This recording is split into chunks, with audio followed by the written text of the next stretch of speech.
I am absolutely delighted to be joined today by a panel that, like all of the panels today, represents multiple points of view in the goal of giving everybody in the room a really well-rounded perspective on the issues that we're discussing. So we have Charlie Ancheta from the Ontario government. We have Ronnie Scott, who flew himself in from Vancouver to join us, technical solution architect with Cisco. We've got my old friend Joe Belinsky over here, technology vice president, technology services for Moneris, and sporting the summer haircut that I wish I had gotten before this event. And we have Dr. Rong Zheng, professor at McMaster University, a member of last year's plenary panel as well. Rong, thank you for rejoining us this year. And with this, I believe we have like a range of viewpoints here that will help us to pin down what promises to be a pretty tricky topic. And maybe we can start by trying to define that topic. Charlie, when I say, we're going to talk about the software-defined future, what does that mean to you? What springs to mind as being important to that future? Yeah, sure. Yeah, thanks. So for the Ontario government, that means savings. I think we've all seen in the media, this government wants us to transform how we do business. And in the meantime, on that journey, save Ontarians millions and millions of dollars. So, I'll talk about that as we get along in this session. Thank you. I think everybody in the room is just like, yep, this government wants us to save. So that's, Ronnie, you come from a different government altogether. When we say software-defined future, I mean, what is that in the context of the conversations that you have with Cisco clients and within Cisco? What is that reference? What's important to that? Yeah. I'm going to actually respond with a question for everybody here. Quite simply, if you are expecting to go to the cloud and use Amazon or Google or Azure, under what situation do you think they're going to let you log on to one of their switches command lines and program in a feature on their switches? The answer? Well, I see Lynn laughing. I think that's the answer. That's right. Absolutely. Bob's shaking his head. That's the same answer. Yep. There is no situation where they would let you do that. So why do we as vendors, and I would put this out that all of us as vendors have been guilty of this, still require you to log into every individual device at a command line level and type commands to make anything happen? Our customers don't want that experience anymore. They want to be able to say, I want this capability, I want this feature, I want this service, turn it on and move on. And we should be able to do that programmatically, we should be able to do it via scripting, we should be able to do it via any means that we want to deliver a service. And then your service is delivered and you can start using your application. That is the world of software defined and the promise that we're trying to deliver on. Thank you. Joe, and from a financial services Moneris point of view, you were eager to be on this panel and talk about software defined. Why? What does it mean in your context? Good afternoon, everyone. So for us, it's probably speed and agility, similar to what my colleagues have said. Doing things at the command line or at a device level is no longer efficient. We talk about efficiency, which equals cost effectiveness as well as is in government, but it's true in every business. The other thing is, I think, as we talked about the cloud is software, and really what we're seeing for the first time in infrastructure, and I would say when I say infrastructure, I mean not necessarily the physical building infrastructure, but infrastructure service, so think of all the things that enable applications to run, whether it's in public or private cloud.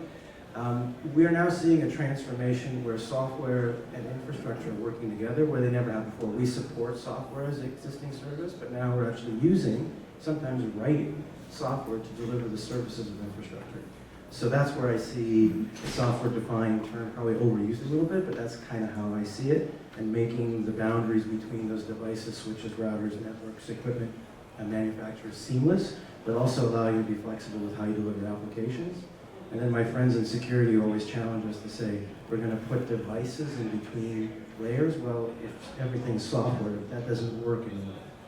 So that challenge is kind of that's the backdrop by which we have to figure out how we solve for what does it mean to deliver software or infrastructure as a service.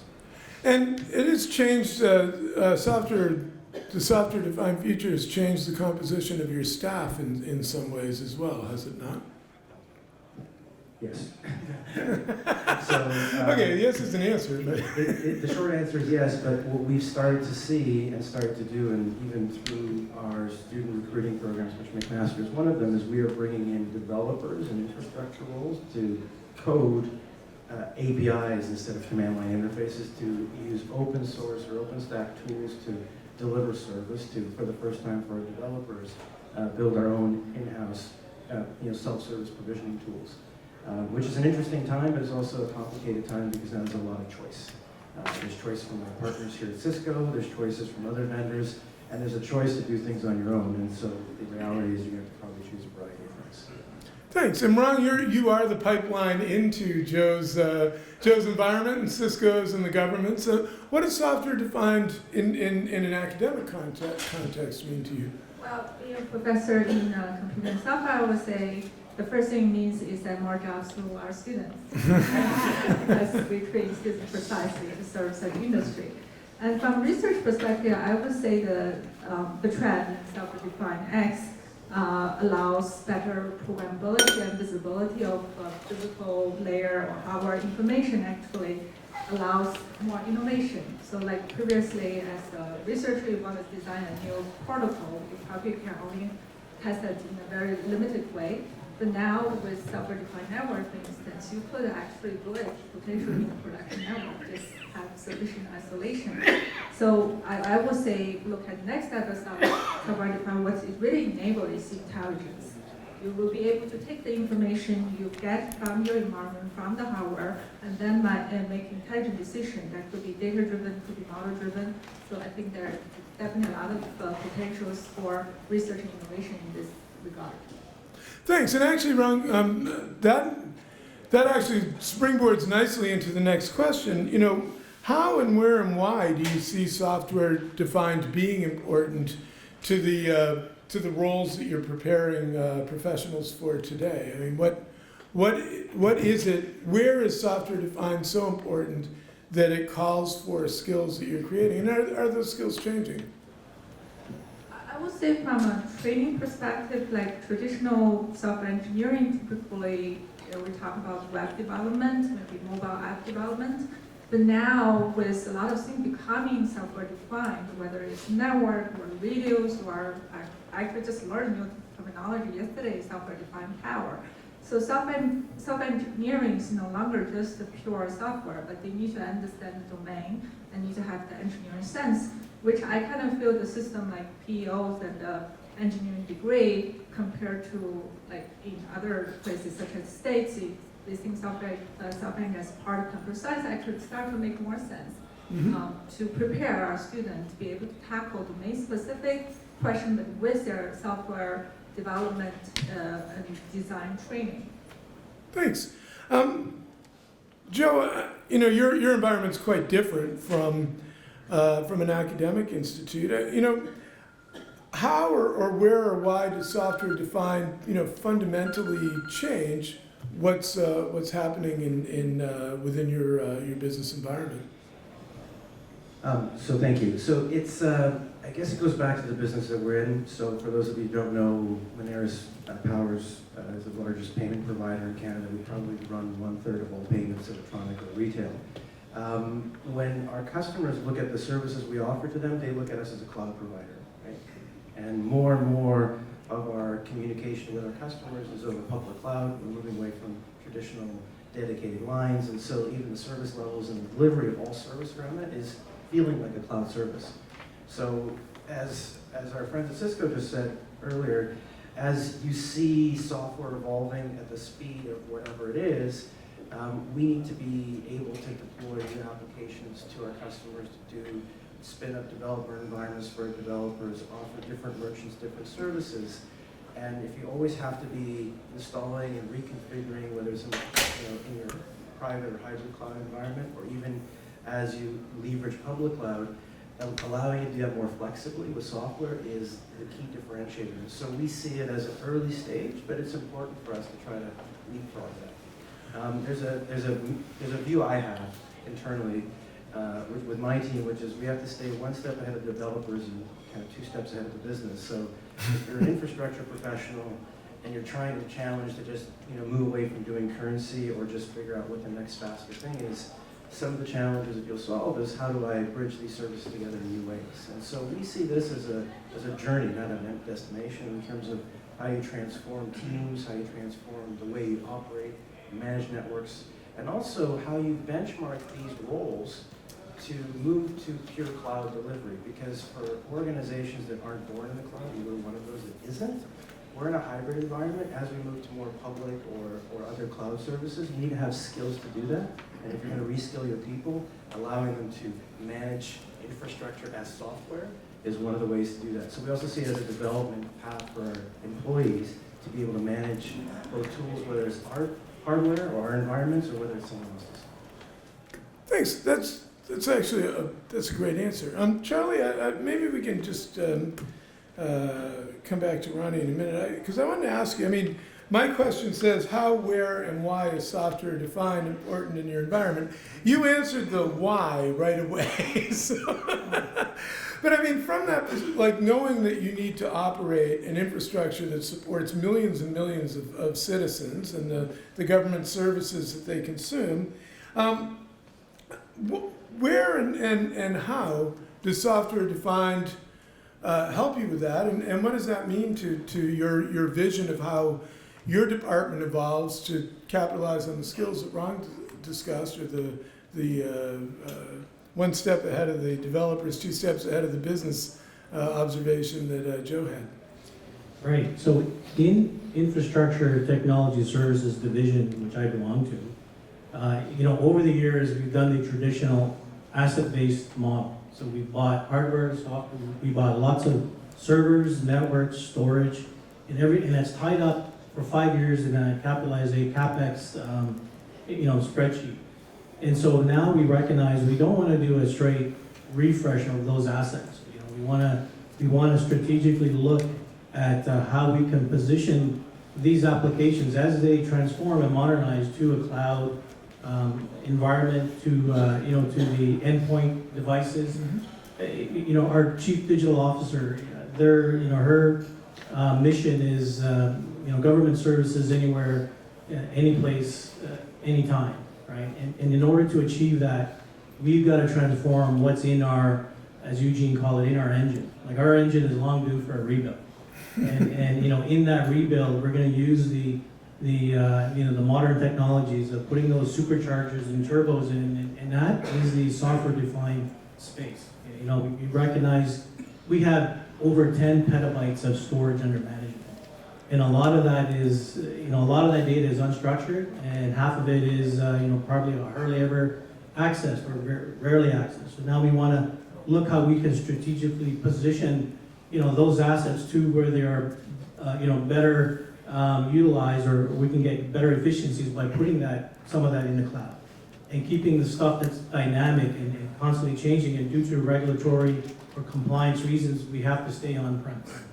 Right, so there is the hybrid is largely part of our strategy, Mm-hmm. and definitely the software defined storage and network.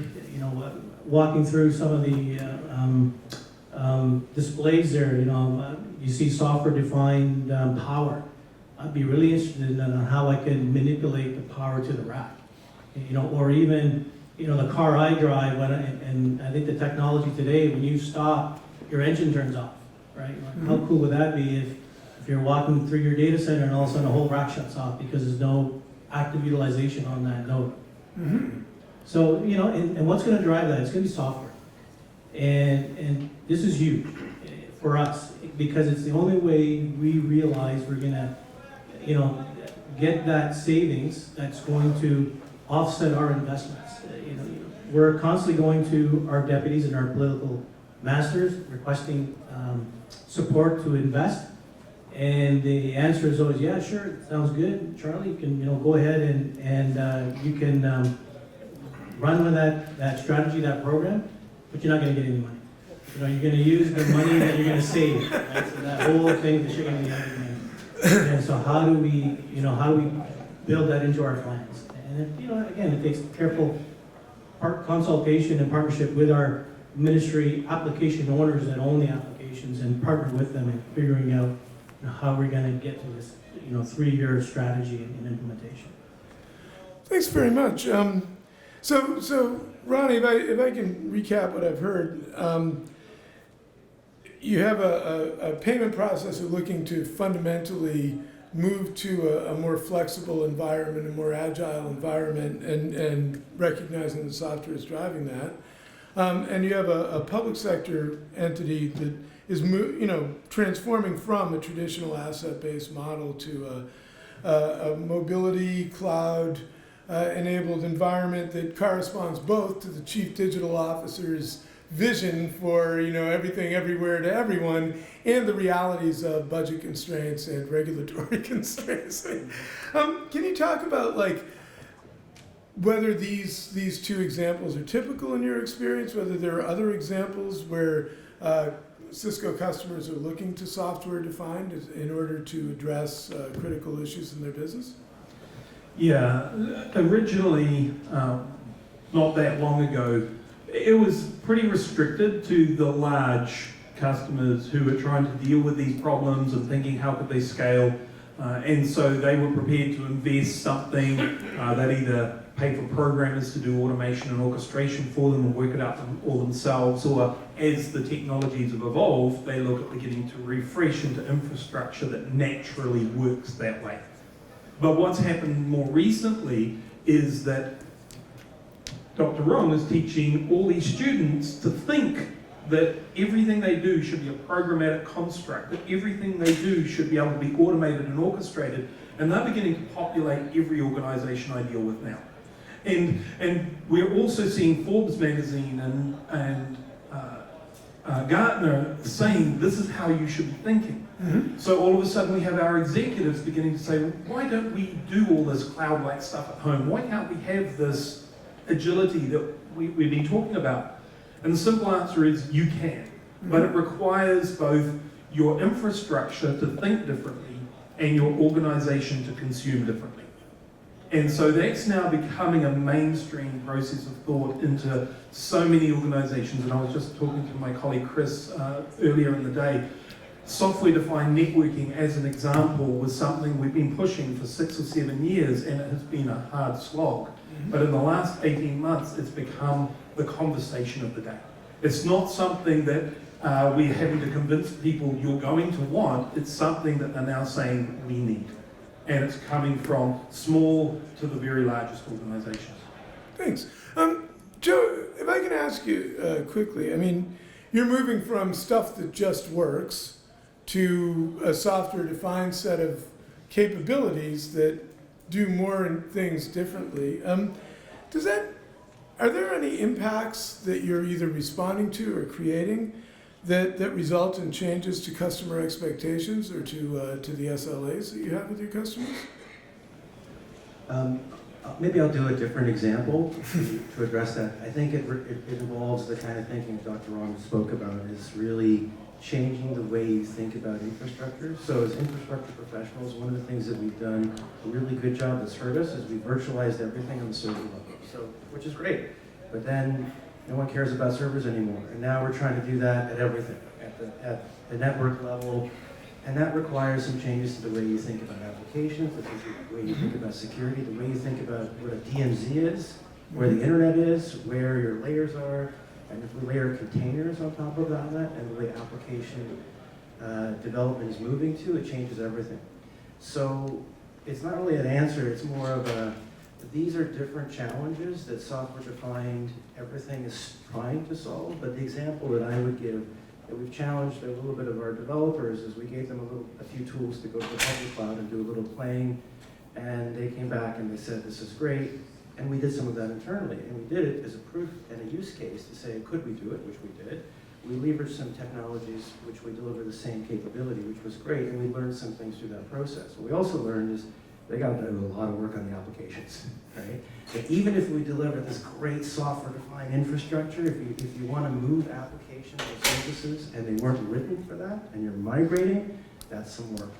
And it's the kind of work that typically, no disrespect to any wonderful application developers in the room or elsewhere, is that they're like, you know what, I'll get to that later. I want to build a new shiny thing. I don't really want to go back and optimize and readdress and move to dynamic everything and rethink about where this, you know, what are the security policies that this application needs to talk to, because I've just codified it into the firewalls or into the address list or anywhere else, and it's sort of buried in the network. And so we as infrastructure professionals kind of hold the secret sauce, unfortunately, to some of the organization's business processes, and we really need to expose that as software, as APIs, and as tools. I don't know that I answered your question, but you know what? That's a challenge that it provides. Thanks. And it was kind of a two-part question, because I wanted to ask Ronnie, I mean, Joe's needs and expectations are changing, his customers' needs and expectations are changing, and you're migrating from stuff that has worked for really a long time. I mean, you upgrade it, but it's fundamentally a chassis and an approach. It's worked for a really long time to something that's really different. Does that affect your customers, the way that you deal with customers in terms of SLAs or in terms of how you set their expectations and meet their expectations? There's kind of two. We run out of battery on this one. No, we actually check. Sounds good. Yeah, redundancy in action. I'm redundant. Yes. Software-defined microphone. Yeah, exactly. So there's two sides to that. So first of all, yes, it's absolutely changing how we interface with the organizations that we're talking to, because it's not just about going to the infrastructure and network teams anymore and saying, here's the latest router or switch, or to the server team and say, here's the latest UCS server. It's about going to the organization and saying, actually what we're talking about here is having some of your network functions on your servers and having your applications team being able to ask for services automatically without the network people configuring command lines. This is very scary to infrastructure people. And different. And you mentioned it, and I think it's so important to stress. I mean, a classic hardware firewall cannot be injected in the path anymore. We need to think about new ways of steering traffic to and from these devices, or injecting virtual ones where it makes sense. And that requires us to think about how we deal with the security and the policy teams, and being able to get them to stop thinking about a black box as something I understand, and therefore I have to use one. And then we have to start thinking about procurement. We think about how do we even buy these things anymore, because we're buying licenses, not hardware. Are you a capital strong organization? You're now dealing with OpEx as your primary purchasing model. All of these change every aspect of how we communicate and deal with our customers. And what that means is that we have to, as vendors, become more flexible. We have to think of new ways of meeting your needs. But you as customers also have to even think about how your organization operates and the organizational structure within. And what we need to do is we need to take the skill set that's inside your network and your storage and your compute specialists and say, we need you to rethink how you apply your intelligence to our business problem. And you're not going to just be able to say, I'm going to buy a switch because that's what I've always done. Thanks. Thank you. Rong or Dr. Zheng, if you prefer.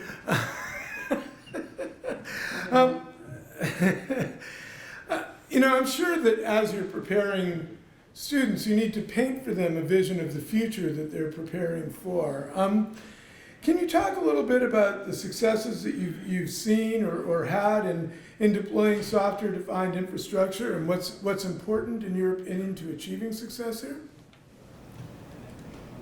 I think as an academia, I do not have the hands-on experience in terms of deploying self-defined infrastructure per se, but I did observe some success, mostly from academic point of view. I would say the past 10 years, without exaggeration, probably software-defined networking and network function visualization is one success that came from academia.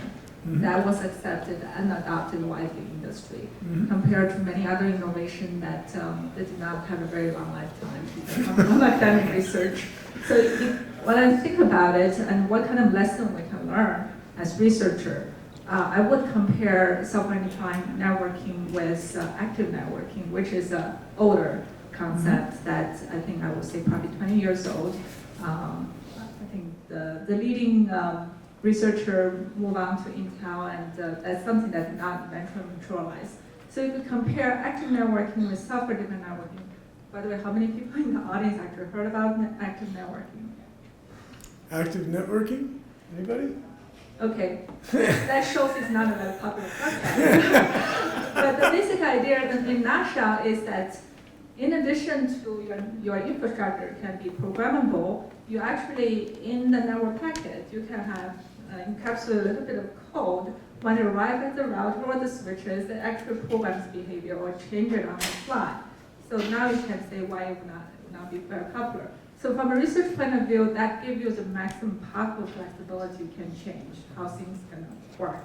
And from management perspective, I'm sure it's going to be a nightmare. It's going to have tons of vulnerabilities and issues, right? So I think as an academia, as a researcher, I feel like the reason that the software-defined networking actually becomes a success because it's actually strike I would say a very good balance between programmability and control. So that's something like I would say I learned based on my observation. Like we have to think about what is the real need, and also what is the current or maybe the next 5 year hardware is capable of. Like for now, we don't really have this kind of per packet level programmability, but we may have a per flow level, so that's actually feasible on today's hardware.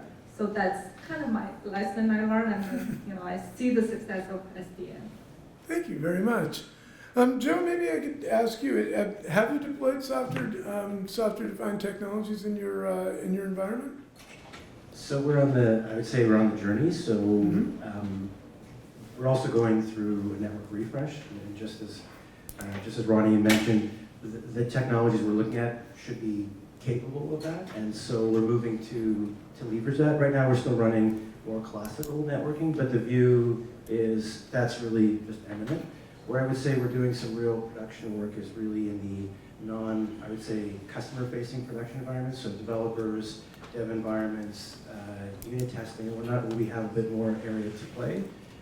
We're exploring using hardware and software solutions from Cisco, from other vendors, and also looking at like what's the complete alternate, the other side of the universe, which is the lowest common denominator in terms of hardware, and you sort of programmatically look at all those components. At one point we thought it's one or the other, but like everything else in the world, it's never A or B, it's usually A, B, C, and then F. So it's probably a mixture of all the technologies depending on what the use case is. So, and I think the takeaway from my team was really actively working on it, and sort of the lessons we've learned is it's really good to play in an environment where you can do that, which is really meaning to learn.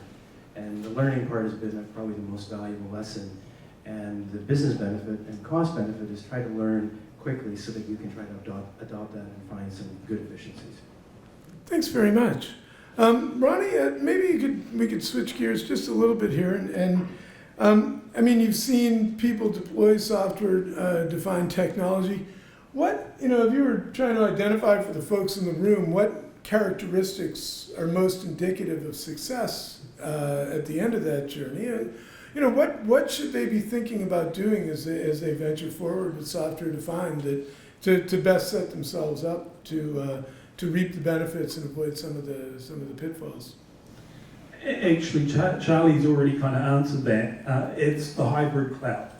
Okay. The idea that you can say, I need a service, I need this application to deliver on its intent, and then say, where's the best place to put it? And not have to say, well, it has to go to the cloud because it's going to take me 2 months to provision my infrastructure. Or not saying it has to stay on my infrastructure because I've coded it and it doesn't work any other way. But being able to say, this application, because of its policy and governance, because of its speed requirements, because of its scale requirements, because of its whatever requirements, is going to be in the public cloud, or it's going to be in the private cloud, and it should be able to be delivered with the same experience and lead times and delivery and manageability and security and policy, and it shouldn't really matter. That is success. If you're in a position where you, and I'm from New Zealand, if you hadn't picked up my accent, we talk a lot about sheep because there's like 20 of them for every person. But the idea of a sheep gate, when you get sheep, the shepherd is sorting the sheep into good and bad sheep. He's got a gate that just splits left and right. That's how IT should be. I've got this technology, where does it fit? Throw the gate and it's in the public cloud, throw this gate and it's in the private cloud, and it doesn't matter. And that is the experience of success in this new world, software-defined world. Thank you so much. Charlie, you've been held up now as a success example. And that's exactly what we're trying to drill down to for the benefit of the 100 or so folks in the room. Not to put you on the spot or anything, but what are the keys to successfully rolling out the hybrid cloud that underpins the software-defined future? Right. I'm going to stay away from sheep analogy. I'll stick to the car. But, key to any successful implementation, and regardless if you're in the public or private sector, is early engagement with your stakeholder group, your customers, your clients. Without them, you won't exist. Same with us. Our clients within our division is their ministry program areas. There are 2,400 applications in the government of Ontario. And, ranging from public safety to healthcare to transportation, just about every service that you can think of, and the key to that success is getting to them early, finding out what their strategic 3-year plan is, and then aligning to that. We all have the mandate to come up with MYP, multi-year plan initiatives to save money. We got to make sure we're all aligned so that we don't trip over each other. Because the savings that I'm projecting, I want to make sure that they're not being double counted by someone in the ministry that has the same idea. For example, if we modernize a function on the mainframe and we decommission that specific software, and then I claim $1 million savings, I got to make sure that my client isn't also the same, claiming the same million or 4 million. And so, early engagement, key to success. Make sure your multi-year plans are aligned to your clients, and then again, strong partnerships with your suppliers and your industry providers. We can't be successful without looking to how people do it well. We're always looking at BC. We're always looking at the banks, the financials, and how they're doing it, because we want to learn from their lessons, right? So we don't have to repeat the same mistakes twice. And we build our strategic plans based on that. And if we can't demonstrate a 3-year outlook in terms of how that's going to benefit Ontarians, then again, we won't get past the first gate. That's a tremendously complicated initiative, right? I mean, we had a panel here this morning saying, if I had a crystal ball past 6 months, I'd be feeling really good. And there are unexpected obstacles, right? I mean, the folks from TIG and you and ThinkOn just delivered a session on data gravity that may impact the way those savings emerge in the future, right? Right. Just yesterday, I think the minister did a shuffle, and I got a call from one of my team members. Hey Charlie, does that mean we still got to deliver on these commitments? And I'm like, yeah. If not, even more. There's always going to be, once you think you've got it nailed down, there's always, the what if, how can we save even more money? And then, being government, we're going to look to our suppliers and see who can provide us the best solution for the lowest cost, which is always, again, another big challenge. Right. So listen, we are going to wrap with a view of words of wisdom that you guys could bring. And Charlie, since you just had the microphone, you get to go first. If you were providing some words of wisdom into what the folks in the room should think about as they start to plot their own path towards hybrid or software-defined, what would you tell them to focus on? Yeah, I would tell them to look at who's done it successfully, and also who's done it, not so successfully, because you want to learn from those lessons quickly. And then once you figure that out, then you go back to your stakeholder base and make sure you're in alignment with what you're going to architect, what you're going to build, you know, the old saying, if you build it, they will come. You know, if you build it, they'll go somewhere else if they can get it, you know, cheaper, faster, more efficiently. So, you know, my advice, you know, get the advice from your industry partners. Look at who's done it well, and then use that as your, you know, where it's applicable, use that as your model. Thanks. I think the idea of, you know, lessons learned from good and bad makes a lot of sense. Ron, maybe we could ask you for to be the next input. Ronnie, I'm going to let you close. So, but Ron, if you could give us, you know, your words of wisdom in terms of prepping for the software-defined future. I mean, you hold the pipeline literally in your classes, if not physically in your hands. What is it that you think the folks in the room should be thinking about as they plot a journey towards the software-defined future? You know, just share from a academia perspective. I would say first, one important consideration is the critical path. So I think software is wonderful, but there are certain roles that hardware implementation is of necessity, either because of latency or because of security. So I feel from a system design point, we need to look at the critical path and what are the aspects that you may be able to dedicate to public cloud, for instance, or allow some kind of software programmability that possibly without endanger the critical function or the security of the system. And then in terms of I would think if you look at the roadmap, now we have better visibility, we have programmability. The next thing is really intelligent. So now you can allow programmers, software developers, be able to reconfigure infrastructure. The next thing would be to have an intelligent agent who will be able to learn based on experience, based on data, to be able to automatically configure or optimize. I think that will be the next level of talent you might be thinking about recruiting into your enterprise. Thank you very much. Joe, how about you? Do you have some words of wisdom that you'd be willing to share on software defined as you're in the journey? Well, it's a very key point to what Ron was saying. I'm going to say it's really about the people and what the objective is. We're shifting from what is classical technology and infrastructure into something that's either unknown or is software defined, which we see one instantiation was cloud where applications are born and infrastructure is transparent as a service. It's not even sometimes a portal, it's just an API, right? It's just fully integrated to where we have command line interfaces, and we're kind of living in that reality.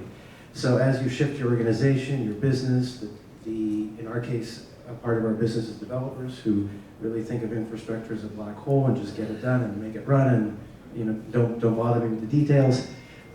It's about all of those user and constituent groups, but what I would say is don't forget the compliance and security folks, because they are a key stakeholder. They will actually help you, but they also need some training and learning. It's not just about the guys who will be doing it, the guys, folks, girls, and others who will be managing these technologies, but also the people that are empowered or demanded to secure them.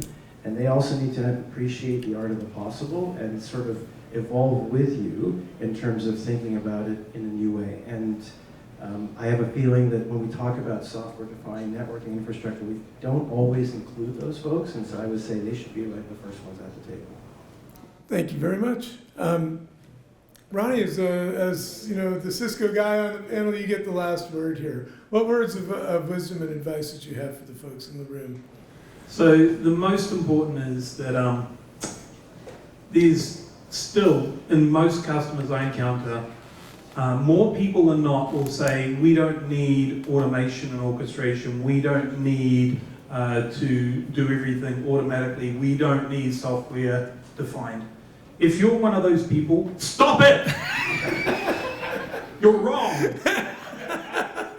I apologize for that, because I know it's not a very... Hey, you got a hand for it.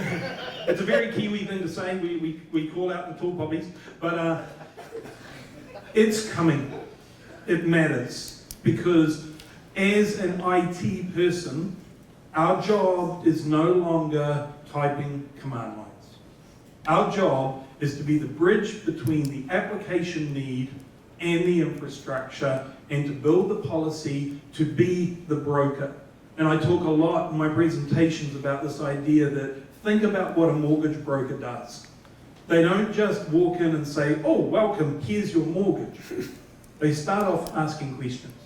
What do you want? What are you trying to do? What are the policies? What are the things that you must work within?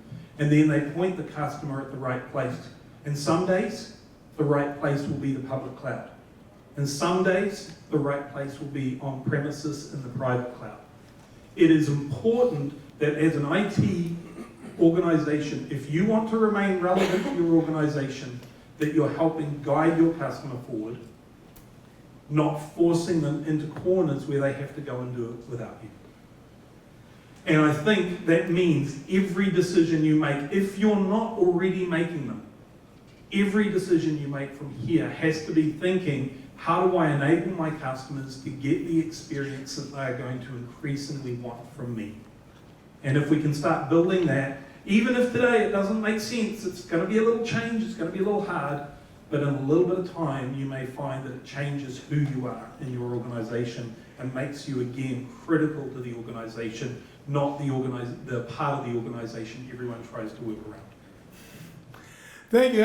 That's actually very encouraging for everybody in the room, so thank you for that. It's very interesting. I mean, in addition to this notion of being a bridge, most of the comments that we heard in the words of wisdom, programmability, flexibility, agility on one side of the balance, and effective management of the critical path, managing the unknown, changing human resource requirement, working with compliance and security, all kind of comes back to a risk-reward balance, which is actually the subject of our final panel today, which is on balancing finance and functionality. So thank you for the step into that.